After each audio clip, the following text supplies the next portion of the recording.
Hello दोस्तों, अभिवादन स्वीकार। तो दोस्तों आप सभी लोगों का मेरे यूट्यूब चैनल पर हार्दिक स्वागत और अभिनंदन है। दोस्तों आज हम लोग बात करने वाले हैं उत्तरकाशी जनपद की। जैसा कि आप सभी लोग जानते हैं कि विगत कल को जो है उत्तराखंड राज्य लोक सेवा आयोग का एक नोटिफिकेशन जारी हुआ है, जिसमें उत्तराखंड पुलिस कांस्टेबल भर्ती परीक्षा का फिजिकल या फिर शारीरिक दक्षता परीक्षा का रिजल्ट जारी हुआ, जिस नोटिफिकेशन पर वीडियो बना करके मैंने आप लोगों के लिए यूट्यूब चैनल पर डाला हुआ था।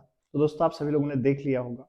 अब आगे की हमारे पास जो है लगभग 60 से 70 दिन बचते हैं। हमारे पास हमारा जो एग्जाम निर्धारित किया गया है लगभग 18 दिसंबर को निर्धारित है। तो दोस्तों हमारे पास अभी लगभग आप मान के चलेगा 60 से 70 दिन बचते हैं, मोटा माटा अनुमान लगाइएगा। तो जो हमारी 70 दिन की स्ट्रेटेजी होगी किस प्रकार से होगी हम ये तय करेंगे। और इसके साथ ही आप लोगों से मैं एक बात कहना चाहूंगा कि आप लोग अब ये जो 70 दिन है आप लोगों के जीवन के सबसे महत्वपूर्ण दिन होने वाले हैं। आप लोग इनको जो है लापरवाही में मत लीजिएगा और एक अच्छी स्ट्रेटेजी के साथ आप तैयारी करेंगे। दोस्तों इसी बीच इसी क्रैश कोर्स के क्रम में मैं आप लोगों के लिए लेके आया हूँ उत्तरकाशी जनपद, जो कि हमारा जिला स्तरीय चल रही थी। इसी बीच मैंने क्रैश कोर्स भी करा रहा था आप लोगों को, लेकिन आप लोगों का मेरे ख्याल से मुझे लगा कि वहां पे व्यूज काफी कम आ रहे थे। कहने का मतलब है कि आप लोगों की उदासीनता को देखते हुए पुनः जो है आप लोगों के लिए वीडियो क्लासेस लेकर के आया हूं दोस्तों। तो दोस्तों इस वीडियो को पूरा देखिएगा। यह वीडियो आप लोगों के लिए बहुत ज्यादा महत्वपूर्ण होने वाली है और आपके आगामी आने वाले परीक्षाओं के लिए भी बेहद ज्यादा महत्वपूर्ण होने वाली है। तो दोस्तों आज हम लोग बात करने वाले हैं उत्तरकाशी जनपद के बारे में। किसके बारे में?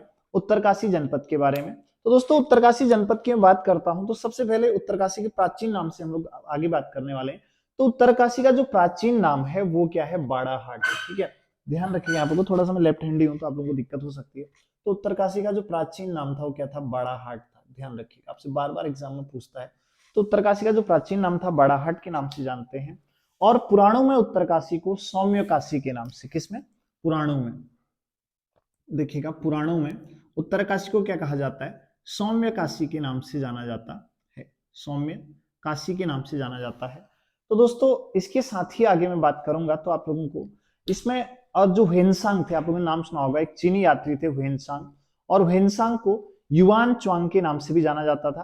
तो ह्वेनसांग के द्वारा और इसे यानी कि उत्तरकाशी को शत्रुघ्न नगर के नाम से भी जाना गया है। तो ह्वेनसांग की यात्रा विवरणों में हमको इसका नाम प्राप्त होता है, उत्तरकाशी का प्राचीन नाम। दोस्तों इसके साथ ही जो है अब थोड़ा सा बात करने वाले हैं जो उत्तरकाशी जनपद है, उत्तरकाशी जनपद की। दरअसल उत्तरकाशी जनपद के अभी मैं ऐतिहासिक पृष्ठभूमि की बात कर रहा हूं। तो उत्तरकाशी के इतिहास की मैं बात करता हूं तो प्रारंभिक काल से जो उत्तरकाशी रहा है यह जो है पवारों के अधीन या फिर परमारों के अधीन रहता है। और पवारों की बात बेसिकली आप लोगों ने देखा होगा। तो जब यहाँ पे कोई टिहरी रियासत की स्थापना की जाती है तो टिहरी रियासत के समय भी जो फिर ये क्या हो जाता है, और जब 1815 लगभग जो टिहरी रियासत रहती है पहले परमारों के अधीन रहती है और उसके बाद 1804 तक आप लोग देख सकते हैं 1804 तक ये और लगभग 1804 तक परमाणु के अधीन, और उसके बाद 1804 से लेकर के 1815 तक ये गोरखाओं के अधीन रहता है दोस्तों। उसके बाद आगे बात करेंगे गोरखाओं के बाद यहाँ पे को क्या होता है, जब 1815 में संगोली की संधि होती है। तो दोस्तों जो संगोली है वह बिहार में अवस्थित है, बिहार के चंपारण जनपद में अवस्थित है, जैसा कि आप सभी लोग जानते होंगे। तो चंपारण जनपद में अवस्थित है। तो इसके साथ ही अगर हम लोग आगे बात करेंगे संगोली की संधि होती है। संगोली की संधि के पश्चात जो टिहरी रियासत के अंतिम नरेश थे, सॉरी, जो परमार वंश के अंतिम शासक थे प्रद्युमन शाह का पुत्र होता है सुदर्शन शाह। तो जो सुदर्शन शाह होते हैं वो क्या करते हैं, अंग्रेजों को उत्तराखंड पर आक्रमण करने के लिए आमंत्रित करते हैं। और आप लोग जानते होंगे यहाँ पे को खलंगा का युद्ध होता है और खलंगा के युद्ध के पश्चात जो है संगोली की संधि होती है। और संगोली की संधि के पश्चात जो है एक टिहरी रियासत का जो टिहरी रियासत की स्थापना किसके द्वारा की जाती है? सुदर्शन शाह के द्वारा की जाती है। तो काफी बाद तक जो है आप लोगों को पता होगा जो ये क्या रहता है, टिहरी रियासत का हिस्सा रहता है। 1 अगस्त 1949 को टिहरी रियासत को जो है उत्तर प्रदेश के 50वें जिले के रूप में यहाँ पे को बनाया जाता है। उसके बाद बात आती है 24 फरवरी 1960 की। तो 24 फरवरी 1960 को उत्तरकाशी जनपद की स्थापना होती है दोस्तों। कई बार पूछ लेता है। तो दोस्तों 24 फरवरी 1900 यानी कि 1960 में उत्तराखंड के 3 जनपद बने थे दोस्तों। उन जनपदों के नाम आप लोग क्या कर देंगे, कमेंट सेशन में लिखिएगा। आप लोग कमेंट सेशन में आपके आंसर देखूंगा, लेकिन मुझे पता है आप कोई नहीं लिखेंगे क्योंकि आप लोग कोई पढ़ते नहीं है, पढ़ते हैं तो जवाब देते नहीं है दोस्तों। क्योंकि आपकी हैबिट है, आंसर देना सीख जाइएगा तो आप लोगों के लिए ही बेहतर होगा। ठीक है, मुझे कुछ नहीं मिलने वाला इससे। तो दोस्तों आगे बात करते हैं थोड़ा सा, फिर आगे बात करते हैं। तो यहाँ पे को बेसिकली आप लोगों ने देखा होगा, सबसे पहले मैं बात करता हूँ 1930 की। सबसे पहले ये तो हो गया था, लेकिन उत्तरकाशी के इतिहास की एक घटना की मैं बात करता हूँ। 1930 की बात करेंगे तो 1930 में यहाँ पे क्या हुआ था, एक तिलाड़ी कांड हुआ था। क्या हुआ था, तिलाड़ी कांड के नाम से इसको जाना जाता है। तो दोस्तों आखिर जो तिलाड़ी कांड था, ये तिलाड़ी कांड था क्या, ये बहुत बार आपके एग्जाम में पुटअप हो चुका क्वेश्चन है। तो तिलाड़ी कांड की अगर मैं बात करता हूँ तो 1885 में ब्रिटिश सरकार के द्वारा एक कानून पारित किया जाता है, और वह कानून किससे संबंधित होता है, वनों से संबंधित होता है। तो इस कानून में आखिर ऐसा क्या था कि इसे जो है तिलाड़ी कांड को मतलब तिलाड़ी कांड की घटना घटित हुई, ये सब पूरी कहानी में आप लोगों को बताने वाला हूं दोस्तों। तो हुआ क्या, 1885 में अंग्रेजों के द्वारा जो है एक वन कानून पारित किया जाता है 1885 में। उसके 1927 के आसपास 1927 में जो यहाँ पर टिहरी रियासत, ठीक है ध्यान रखिएगा, टिहरी रियासत, ठीक है। तो टिहरी रियासत के जो नरेश थे उस समय जो नरेंद्र शाह थे, कौन थे, नरेंद्र शाह। तो नरेंद्र शाह के द्वारा क्या किया जाता है, जो ये वन कानून था अपनी रियासत में यानी कि टिहरी रियासत में लागू किया जाता है। तो उसकी बात करते हैं। तो जब ये कानून टिहरी रियासत में लागू किया जाता है तो वहां पे को क्या होता है, टिहरी रियासत की जनता इसका विरोध करती है।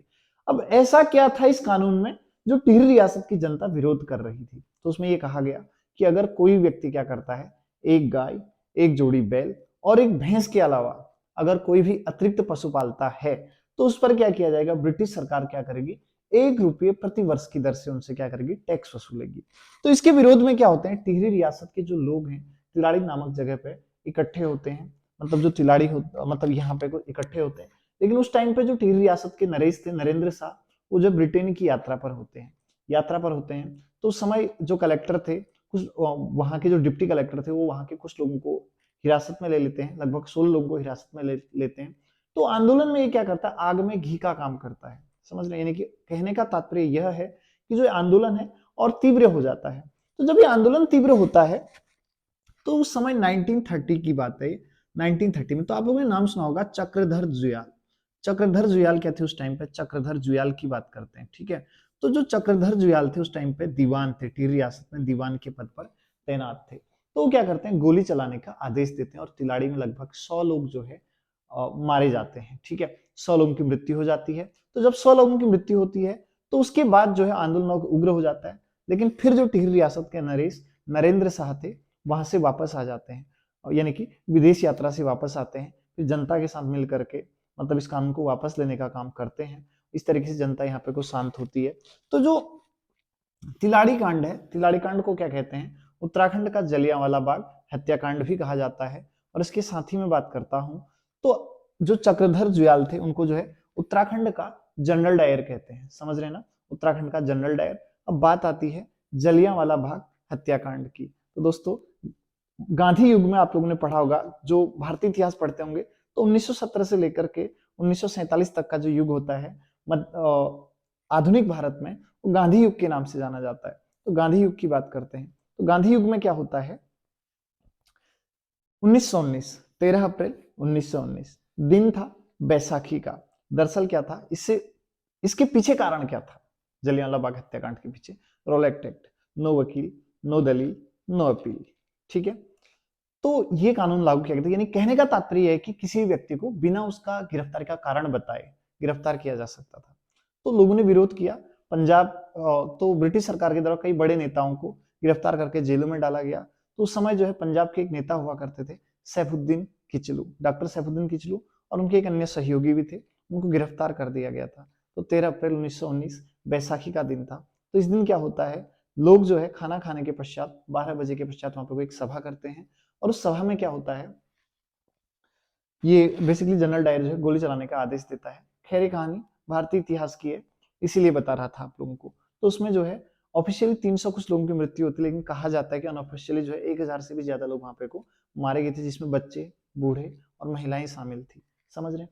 तो ये तो हो गया टिहरी रियासत का इतिहास, और भारतीय इतिहास के साथ इसको मैंने जोड़ दिया है। तो आगे बात करेंगे दोस्तों, अब बात करते हैं सीधे सीधे टिहरी रियासत के भूगोल के बारे में। भूगोल की बात करेंगे तो आखिर जो टिहरी रियासत है उसकी अवस्थिति, भौगोलिक अवस्थिति की बात करते हैं। तो दोस्तों एक प्रश्न बनता है, भूगोल का पितामह किसे कहा जाता है? कमेंट सेशन में आप लोग इसका आंसर दीजिएगा। कल आपके नाम का उल्लेख शाम की वीडियो में अवश्य होगा। तो दोस्तों जो है इसका आंसर देगा। दोस्तों आगे बात करते हैं, ठीक है। तो यहाँ पे को देखिएगा, सबसे पहले मैं बात करता हूँ, ये आप देखेंगे पूर्व पश्चिम, ईस्ट वेस्ट नॉर्थ साउथ, इस डायग्राम को ऊपर रखिएगा, सीधे सीधे इसके पूर्व की तरफ को जाते हैं। तो यहाँ पे को इसके पूर्व में चमोली आता है, चमोली के साथ साथ ऊपर जो है चाइना हो गया। और इसके पश्चिम की बात करते हैं तो पश्चिम में लगभग इधर देहरादून आता है और ऊपर थोड़ा सा हिमाचल प्रदेश आता है। और उत्तर की बात करते हैं तो उत्तर में देखिएगा यहाँ पे को हिमाचल प्रदेश का जो है किन्नौर प्रदेश आता है। किन्नौर प्रदेश का नाम सुना होगा, तिब्बत से लहासा की ओर एक कहानी पढ़े होंगे अगर आप लोग, तो उसमें किन्नौर का अच्छा जिक्र किया गया है। तो दोस्तों आगे बात करते हैं। खैर अपनी किताब पढ़ने का टाइम नहीं है, साहित्य कहाँ से पढ़ेंगे, ऐसा आप लोगों को लग रहा होगा, मुझे देख के गलियाने का मन कर रहा होगा, कोई बात नहीं, पढ़िएगा आप लोग एक बार। आगे बात करते हैं तो इसके दक्षिण की बात करते हैं। तो दक्षिण में यहाँ पे को आपकी टिहरी रियासत आ जाती है, इधर मतलब टिहरी जनपद आ जाता है, टिहरी जनपद। और इधर आपका रुद्रप्रयाग जनपद आता है। और इधर बात करते हैं तो देहरादून जनपद यहाँ पे को अवस्थित है।